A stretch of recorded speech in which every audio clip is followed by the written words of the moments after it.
name is Doris Alloy, and I was born on March 31st, 1931, here in Omaha, Nebraska.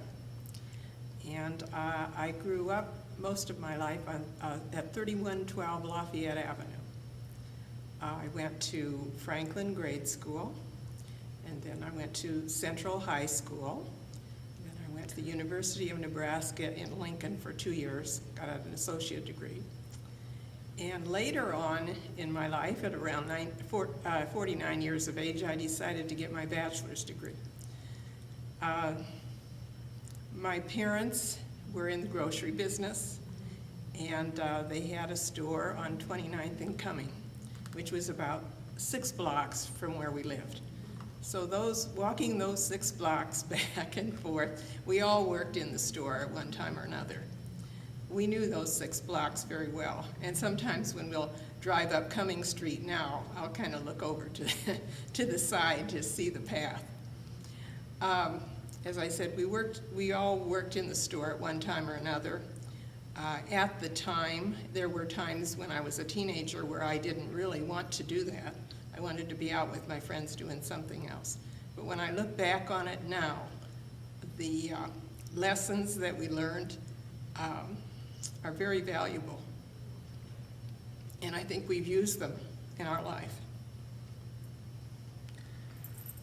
I am Harry Alloy, born on July 5th, 1927, one of 4 children. I had an older brother, older sister, another older brother, and I'm the youngest.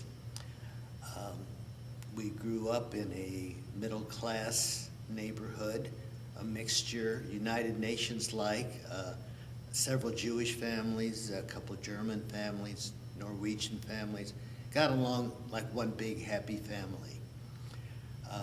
Went to Lake School, where about a third of our population in our classes were Jewish at that time. It was a big Jewish area.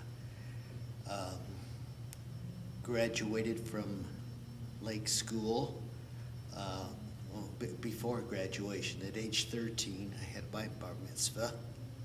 1 month later, my father passed away, which changed our lifestyle. It wasn't fancy before, but it was less.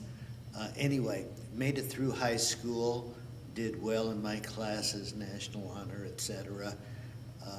And after graduation, went to work and continued my education at Omaha University at night, which is now University of Nebraska at Omaha.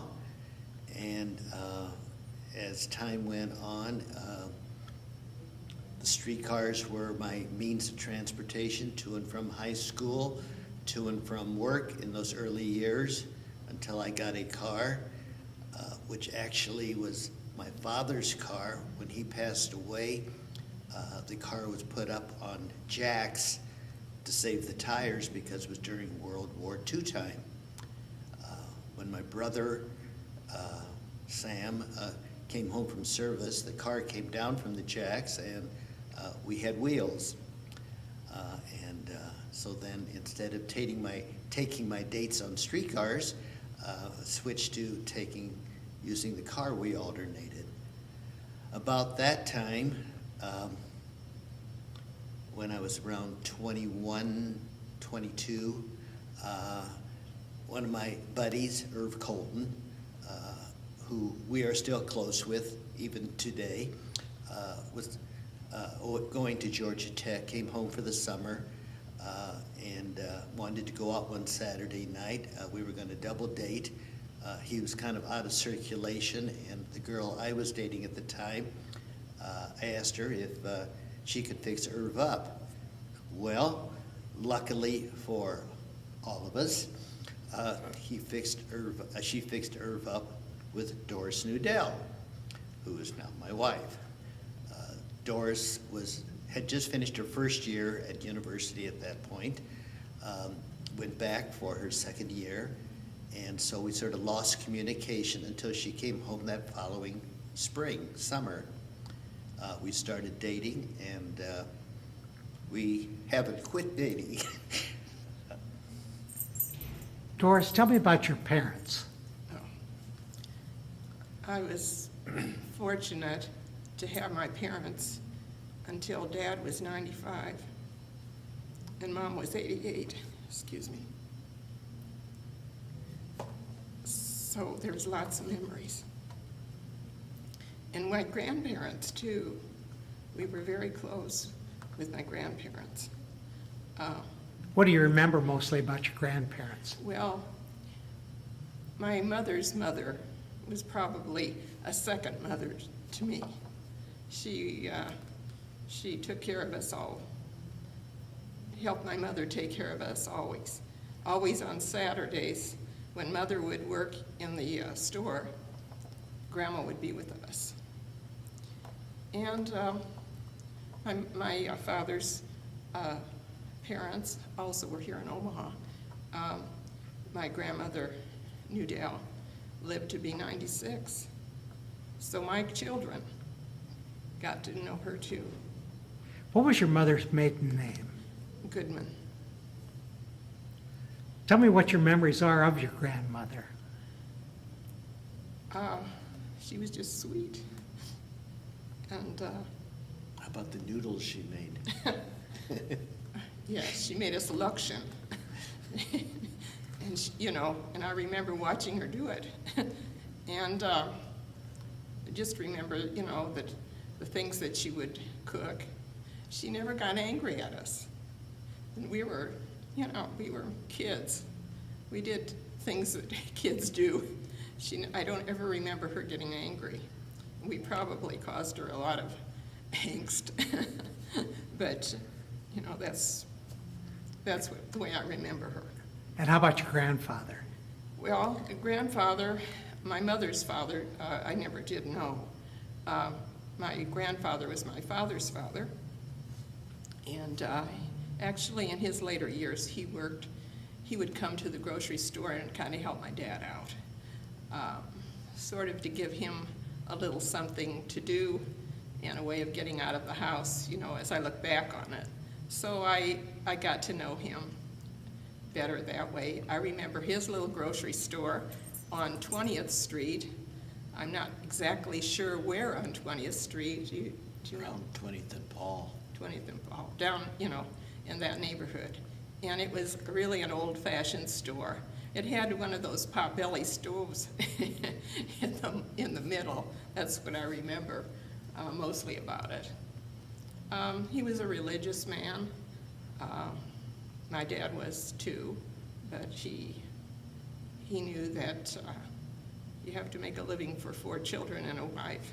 So the store was open on Saturdays. Did your parents come to this country or were they born here? My mother was born here. My father came, he was probably 11, 12, right in there. And on your mother's side, how about her parents? Did they come from Europe? Yes. You don't have any idea when?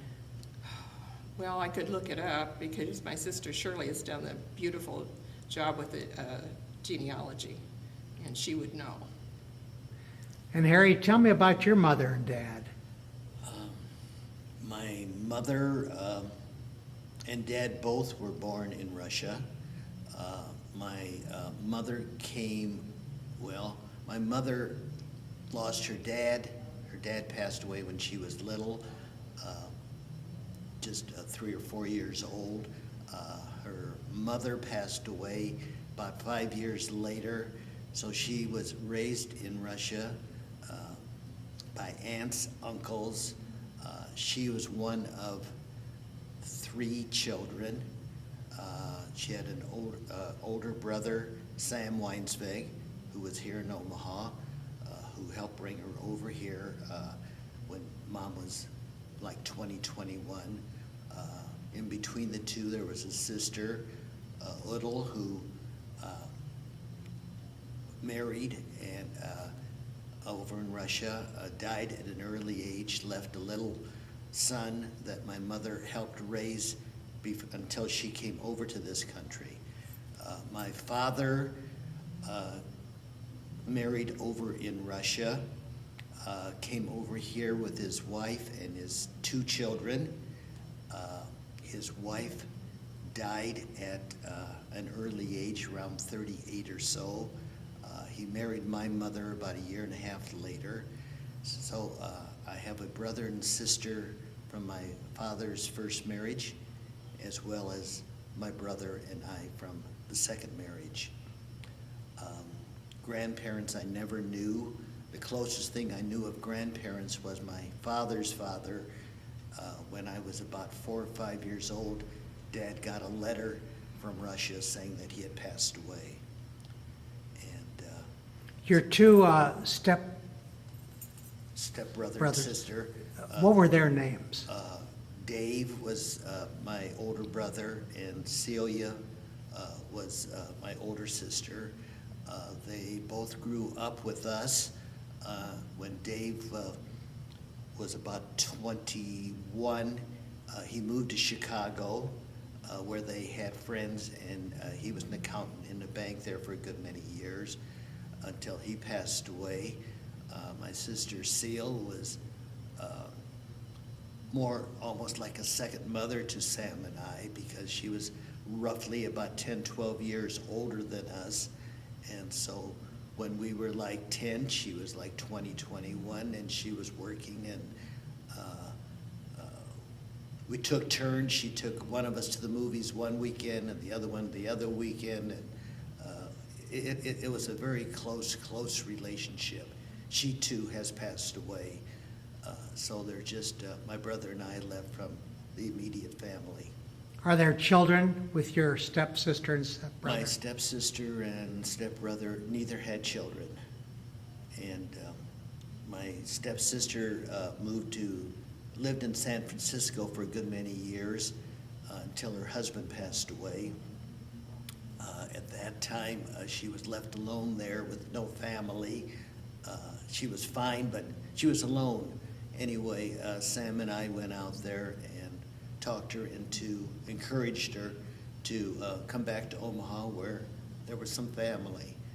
She was here until Alzheimer's set in, and she passed away here at the Blumkin home roughly about 10, 12 years ago. Did your parents have any brothers or sisters? My father had 2 sisters that lived in New York City, one of which he kept in close contact with, and his children, which would be my first cousins, we kept in close contact. In fact, my cousin Evie from New York would come to visit. She came to Sammy's wedding, and she's since moved to Denver, and we went to Denver. She came here. It was a close relationship. My mother, like I said, had a brother and a sister. The sister passed away in Russia. The brother, Sam Weinsweg, fortunately, he lived about 2 blocks from us here in Omaha. And we were close, like one big family. Uncle Sam had 6 children, and so my cousins there were more like brothers and sisters, because when his family, the births in his family quit, that was about the time that Sammy and I were born, so it was almost like a continuation of family. And so we were close in that respect, and especially after my father passed away, we were even closer, because he was almost like a father. Speaking of my father, he was a baker, and he worked at Himmelblum's Bakery, which was one of the, we had several Jewish bakeries in Omaha through the early years, when Omaha had a much larger Jewish community than it has today. It had roughly, I think, about 12,000, 13,000. We're down to about 6,000 or 7,000, about half of what we once were. And anyway, he was a baker at Himmelblum's Bakery, and we were very close with the Himmelblum family, which was a very, very nice family. And so bread was always number one at our house. Now, these cousins that you mentioned, did they live in Omaha? The cousins lived in Omaha, but one by one, they moved to California. Of the 6 cousins, they've all since passed away. The last one, Dorothy Parlman, passed away roughly a year and a half, 2 years ago. We were close with the cousins through the years, our growing up years, but like I say, they moved to California. In fact, after I went to work and my first vacation per se, I went to California to visit them, and they treated me royally because I was like their little brother. How did your mother happen to come to Omaha? My mother came to Omaha because her brother was here in Omaha, and at that time, you had to have a relative or some contact that brought you, sponsored you, I guess would be the proper term. And so Mom came here. I remember her story where before leaving Russia, she had one of her thumbnails was sort of a rippled effect. It wasn't a smooth nail. And she was afraid that they weren't going to let her into America with that kind of a problem because she heard they checked you, your health-wise. And so she had the nail taken off before she left Russia. And she was just scared to death with that sore thumb. They weren't going to let her in, but it made no difference. And so she landed at Ellis Island and came on to Omaha, where my uncle and his family met her. And she's lived with my uncle for a couple years until she married my dad. Did she get married in New York or here? No, she got married here in Omaha. Doris, I want to hear about your family, your father's siblings, your mother's siblings. Well, my mother had 2 brothers and a sister. One of the brothers, Irwin Goodman, lived here in Omaha, and my Aunt Belle Goldberg lived here in Omaha. My Uncle Joe Goodman lived in Chicago. Now, Aunt Belle was like another mother, too. And we lived, probably 5-6 blocks from each other. So that was a close relationship there. And her sons, Lou Goldberg, who still lives here in Omaha, and Paul and Milton moved away from Omaha. They both passed away now. My father's sister was Rose Schwartz, and her son, Saul Schwartz, still lives here in Omaha, a cousin. His twin brother, Ben, lives in Little Rock.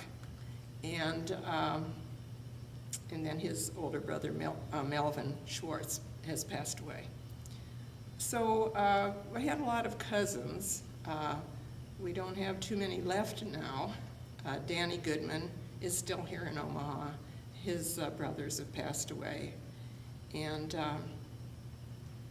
but in those days, families got together for picnics, good old Elmwood Park and some of the other parks. We didn't have the air conditioning then, so if you wanted to be cool in the summer, you went out to a park and had a picnic dinner, and it seems that we did that often on Sundays. Tell me how your father happened to come here, to Omaha. Well, he didn't come directly to Omaha, but my grandfather was here in the United States for a few years before the rest of the family. And he was working in order to be able to afford to bring all the rest of the family. But world politics intervened, and they lost contact. It was the revolution, right before the revolution, and World War I was looming, and they lost contact with each other. Now, I don't know how this happened, but somehow or other my grandmother got word through someone that they were to leave, and immediately. And my father tells the story that they left in the middle of the night very hurriedly. He said that they found a man from a non-Jewish man from the countryside who was willing to take them in a rowboat across this river. I don't know what river.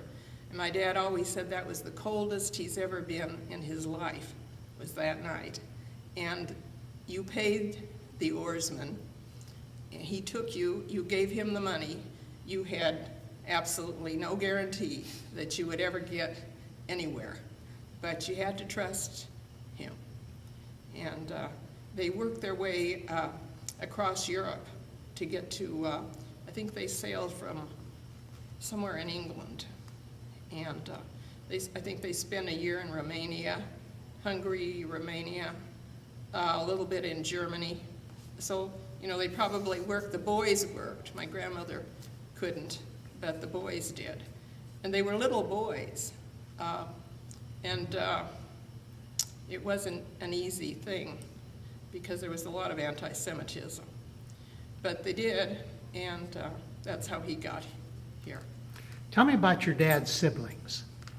Well, it's my Aunt Rose Schwartz and his brother Hyman Nudell and his younger brother Ben Nudell. And they all lived here in Omaha. I'm, you know, still close in contact with my cousins from, my father was the last survivor, and he passed away. What did your grandfather do for work when he first came here? Well, they did many things. They settled in Marshalltown, Iowa, and Ackley, Iowa, little towns.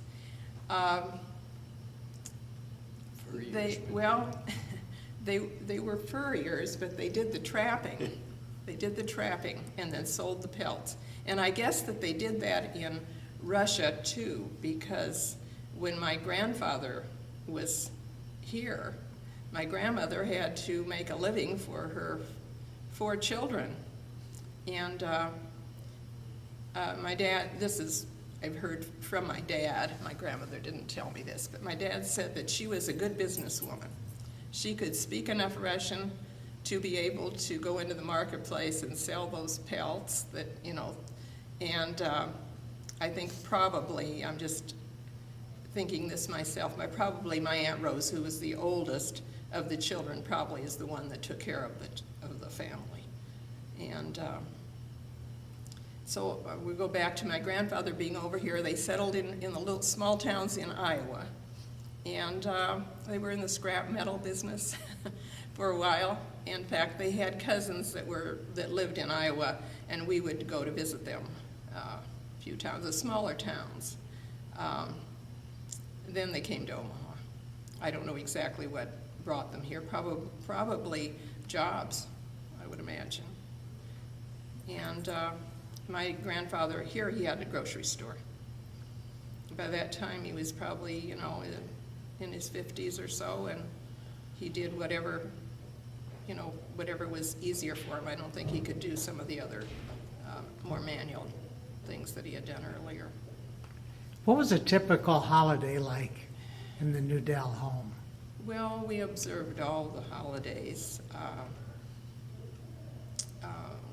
Had, you know, I can remember the Seders and Hanukkah. My grandmother made the best potato latkes in the world, and there's probably a lot of schmaltz in them. That's probably why they tasted so good.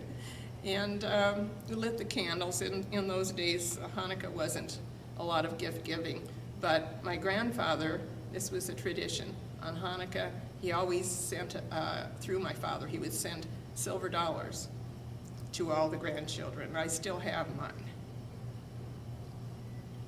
And Harry, what was a holiday like at your home? Holidays were nothing like Doris's holidays. My dad, being a baker, he worked nights. He went to work at 1 o'clock in the afternoon and came home in the middle of the night. So we kept a kosher home. We observed Passover. Naturally, we didn't have any bread. In fact, we took our bread and gave it to our next door neighbor. We didn't sell it as, I guess you're supposed to. We gave it to our next door neighbor. The Hanukkah was very low key. We got a piece of Hanukkah geld, and that was really about it as far as that. We went to synagogue regularly for the holidays and for yortzites and et cetera. Speaking of, back in the growing up days, when we were little kids, there were 3 little Jewish boys on our block. My brother, I, and Melvin Lintzman. And if any of you or anybody remembers Melvin Lintzman, he was very talented and very mischievous at times, but he was our ringleader. We got into all kinds of trouble, the 3 of us, and we really were buddies, buddies up until the end, until Mel passed away just a few years ago. We were called the 3 Musketeers, which was popular cereal at the time in the movies, and we adopted that name. We'd go down by the railroad tracks and follow the railroad tracks, which weren't too far, and it was safe. There wasn't anything dangerous about it, but our parents knew where we were. When Mrs. Lintzman, Mel's mother, 3 houses away, would go out on her front porch and wanted to know where her son was, she would yell, "Hey you!" And "Hey you" apparently is his Jewish name or something, but the whole neighborhood heard "Hey you," and Mel went running home. The kids, I was the youngest kid in the neighborhood, and the kids all went, when school started in the fall, everybody went to school except Harry, because he wasn't old enough to go to school. So there I was sitting on the front steps. We could see the school from our house. We were only a block and a half from school. It was just straight south of us. And I would sit on the school, and all the kids were going. The tears were just running down my face. But eventually, I was old enough to get to school. In Lake School, like I say, we had a lot of Jewish students there. In fact, some of my co-students back then are still my friends today. Irv Colton and I started kindergarten together, and I still remember to this day that I was so anxious to go to school because I was left alone, so to speak, back at home, and Irv really wasn't too excited about going to school. He was crying, and so his mother came over because she saw me happy and real excited about being in kindergarten. "Look after Irv, will you?" Well, Irv has grown up to be very successful in his business. He's a doctor. He lives in Milwaukee. We still correspond regularly. When he comes to Omaha, we get together. A couple of the others that Irv Gendler and I went all the way through school, grade school, locker together all the way through high school. Lou Bernstein, we grew up together. He now lives in Seattle. We still correspond, and when we went on our Seattle cruise a few years ago, we stopped in Seattle and saw him, and then a few years ago, boy, it'd been 10, 12 years ago, we had our 50th class reunion. I talked him into coming back to Omaha, and I was on the reunion committee. I'm on a lot of committees. Anyway, he came back with his wife Shirley, and we got together and had some wonderful times. So a lot of my friends that I went all the way through school with, grade school, high school, still keep in contact with, still good friends with. In fact, my good buddy Joe Burstein, we were always close, especially in high school. After he and Jerry got married, we stayed close as couples. They live in St. Louis now. I just had my 80th birthday in July, and Joe will be having his 80th birthday coming up later this month. So anyway, we are going to St. Louis, and we're going to help him celebrate his 80th and celebrate mine again. And so, you know, old friends are good friends. Doris, I want to hear about your growing up. elementary school and then on to high school? Well, I went to Franklin grade school. There were several Jewish families that went there, but not as many as Harry's school. The Kirschenbaums, both Kirschenbaum families went to Franklin, and my cousins did, the Goldbergs. I'm trying to think of who else. The gentleman that's in the Blumkit home that we see here plays piano. Oh, yeah, Justin Horwich, and Judson Rockman was in my class also, and it was a good school. You know, this is the old story about I walked 9 blocks to school, and but I did. We walked 9 blocks to school, came home at noon, went back after lunch, and walked back home, and never thought a thing about it. Now, the kids today don't do that. That's just not done. So I remember that. I liked school. I always have. I liked high school too. And my very best friend was Phyllis Chudikoff. She, after she were married, they moved to California. So she's been in California for close to 50 years. But we still keep in touch. We've visited with them out there. They've come to Omaha. Health isn't too good, so they don't travel much anymore. But we were very, very close. And then the other girls that I went to high school with, there's some still living here in Omaha that we're still friendly with. How about your neighborhood? Were there a lot of Jewish people living in your neighborhood? There really, when I think about it, yes, there were. The Kirschenbaums, Kiwi and Phyllis, there are so many similar names in the Kirschenbaums. Kiwi and Phyllis lived across the street from us. Now the Belzers lived next door to them. They were on the, they were on our street too. Sam Fedman lived right across the street. There was a family of Bernsteins. Children were older and grown at that time. So there were Jewish families in our neighborhood. Doris, tell me about your sisters. Well, I have 2 sisters, Esther and Shirley Goodman and Esther Bogdanov. We all live in Omaha. I'm the oldest. They'll give me a hard time about that, but someone has to be the oldest. And then we have a younger brother, Don Newdale. I think we had a wonderful life. We had loving parents, a good home. We weren't spoiled, but we had everything we needed. And I think it's great that I have my sisters here in Omaha.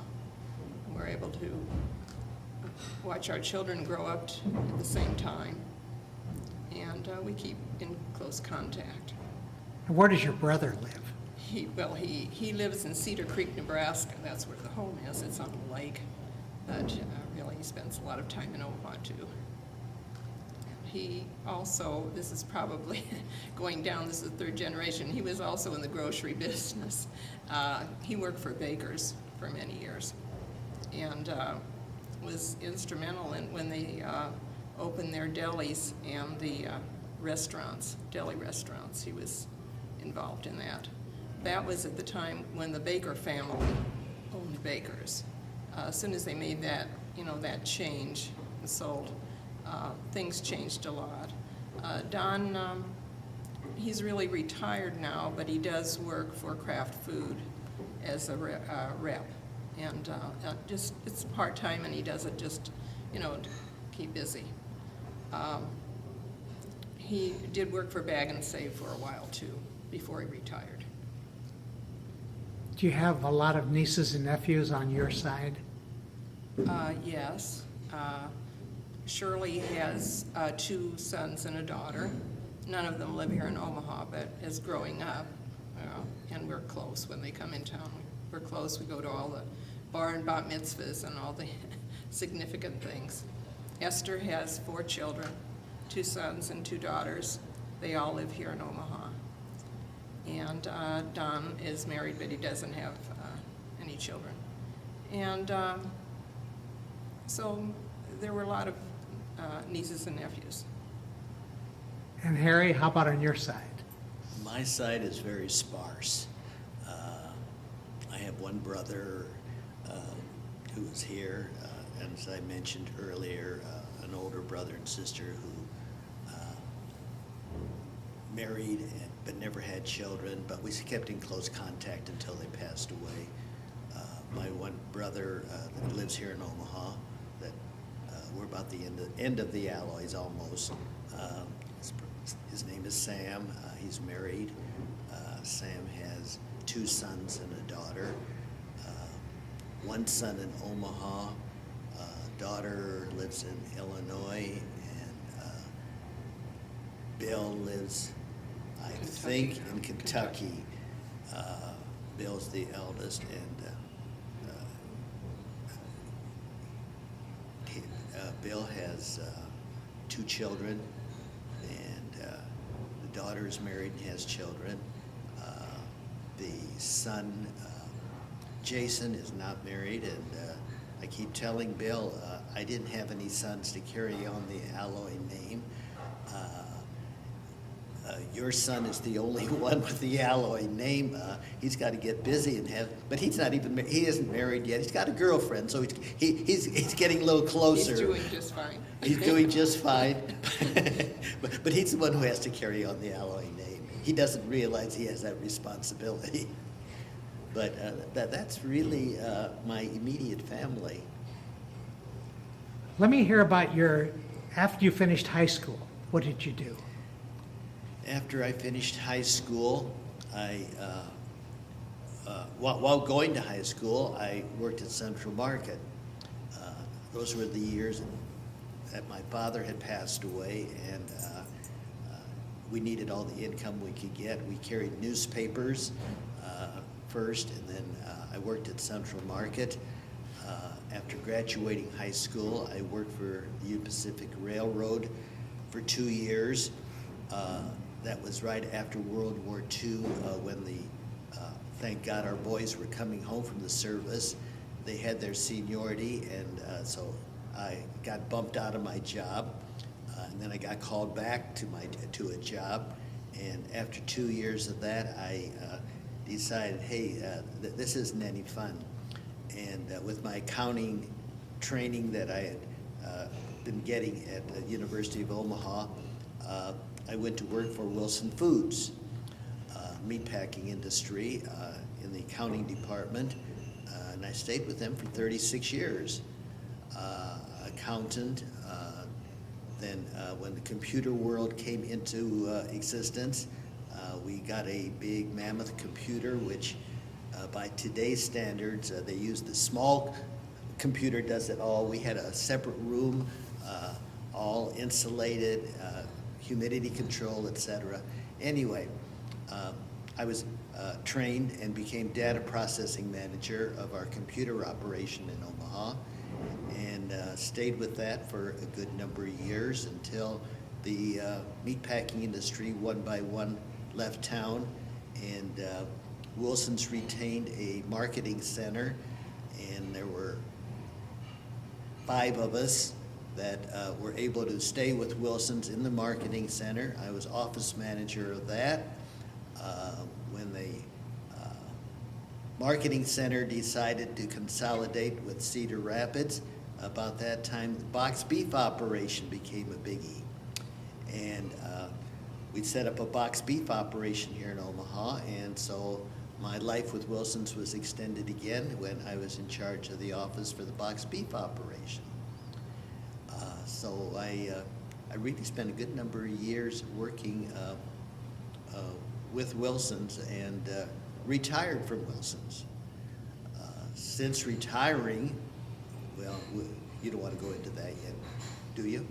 You do, all right. Since retiring, there were years when people would need a volunteer to do this or a volunteer to do that. And I really didn't have time because when I was in the computer world, I was working 18, 20 hours a day, many a days. Operation was 24 hours, and I'd get a call in the middle of the night with problems. So I couldn't accept any volunteer. Well, when I turned 65, I retired 1 week later. And about that time, our Visions group formed, which was a organization set up for young seniors. 62 to 78 is what we had as an age at that time. It's sort of wavered from that now. And I was president of that organization, helped organize it, stayed with it. We changed officers periodically. I then became advisor, and then I became chairman again, and I'm advisor again now, so I've stayed active there. I was active at Beth Israel while we were still there. When big changes took place at Beth Israel that we weren't real happy with, and both of our daughters were married and belonged to Temple Israel. We made the move to Temple Israel. When we made to Temple Israel, I was chairman of the music committee, chairman of the ushering committee, etc. Whatever they asked, Harry was there. And I'm still active at Temple. Shortly after that, in recent years, I became a member of the JCC board, which I still am on the JCC board. About that time, my good friend Joe Gus, who was very active in Mount Sinai Cemetery, his family had been active there for years, and Joe says, Harry, I'm getting a little older now. We need some younger blood. At that time, I was younger blood. So he talked me into getting on the Mount Sinai Cemetery board, and then when he retired, I'm now president of the Mount Sinai Cemetery. And we have a nice active board, and we have a beautiful independent Jewish cemetery that is something to be proud of.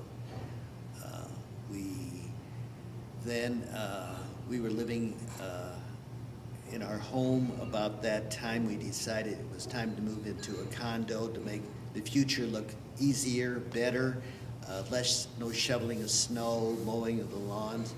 So we bought a condo.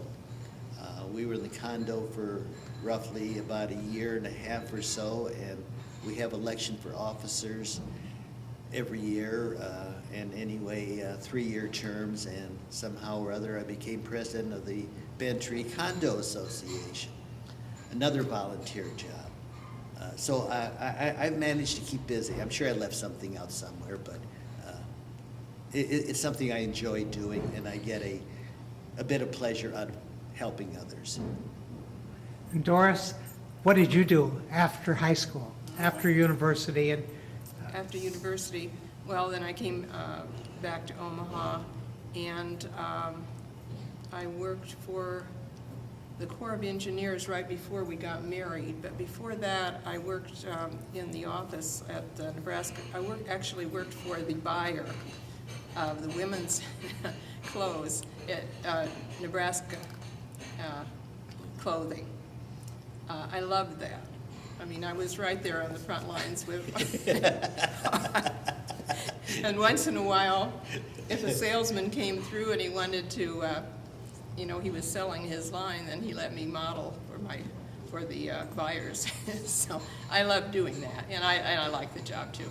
Then I worked for the Corps of Engineers right until we got married, until we had our first baby, and then I stayed home, raising the children, and about the time that Wendy was in 6th grade, and I think Shelley was in 3rd grade, I had been doing, with B'nai B'rith, I'd been doing volunteer work. I was writing the newsletter, and I really liked that. I got back into the writing and using the typewriter and this and that, and I thought, you know what, you're doing this, why don't you go do it for somebody and get paid? So I applied at Omaha University, that's what it was then. And it was very close to our home. And so for part-time work, 4 hours a day, I worked for the chairman of the biology department. At that time, University of Omaha was small. The biology department had 5 professors in it, and that was about the size of it. Then in about 69, they became part of the University of Nebraska system, and everything exploded. I worked for the biology department for 28 years.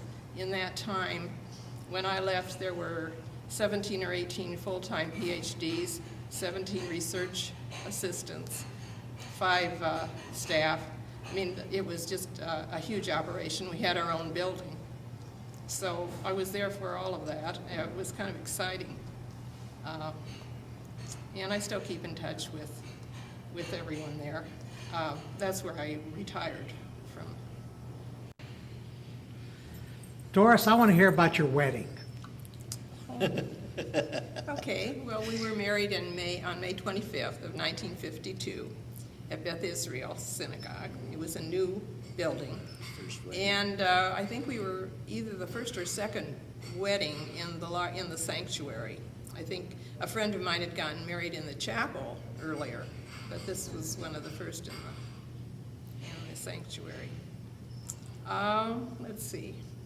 Who was in your wedding? Well, my 2 sisters, of course, and my sister-in-law, Betty Alloy, and my cousin, Pat Newdell.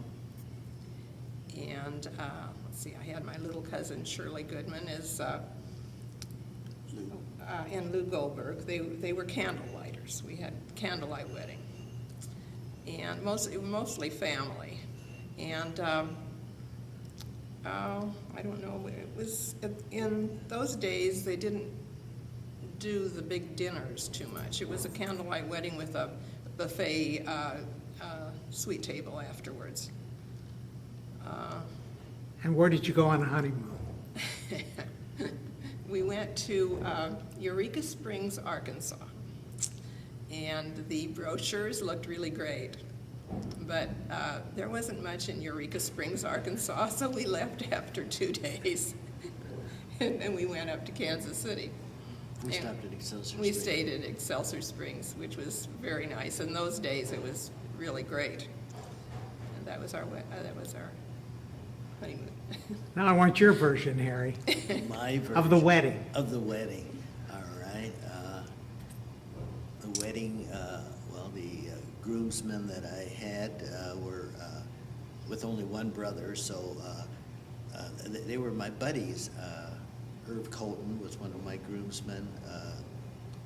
Joe Burstein was one of my groomsmen. Willis Epstein was one of my groomsmen. My cousin Art Parlman was my best man.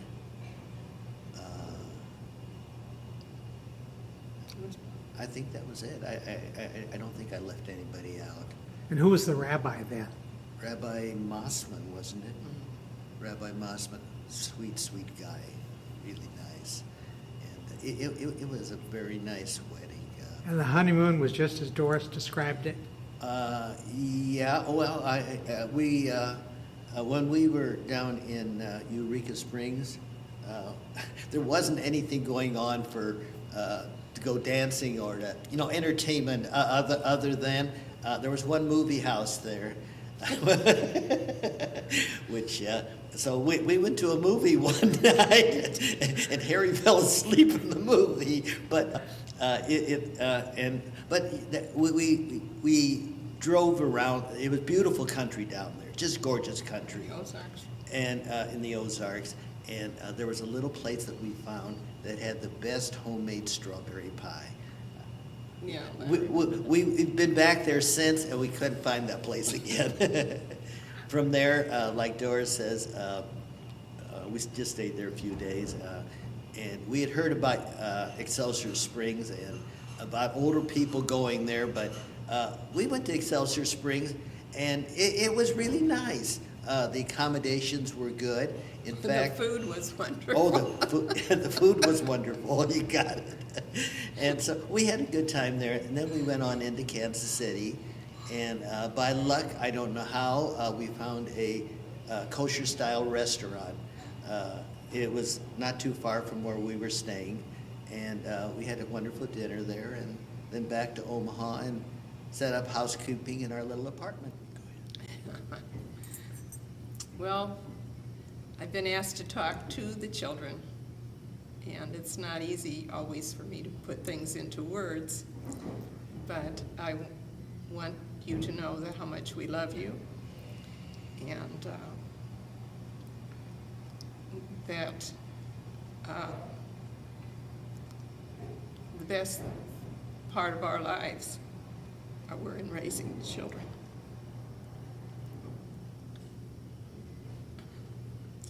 I think grandchildren were the greatest gift.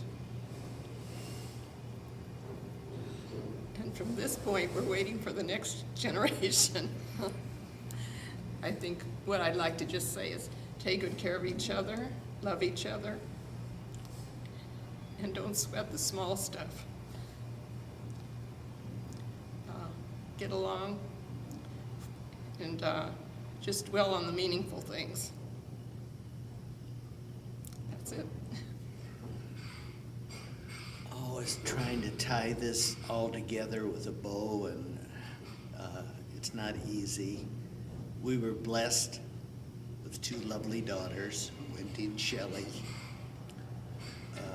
We were then blessed with two really #1 son-in-laws, Todd and Rick, and they in turn gave us 4 grandchildren, Alyssa, Diana, David, Naomi, who have all made us proud through all the years.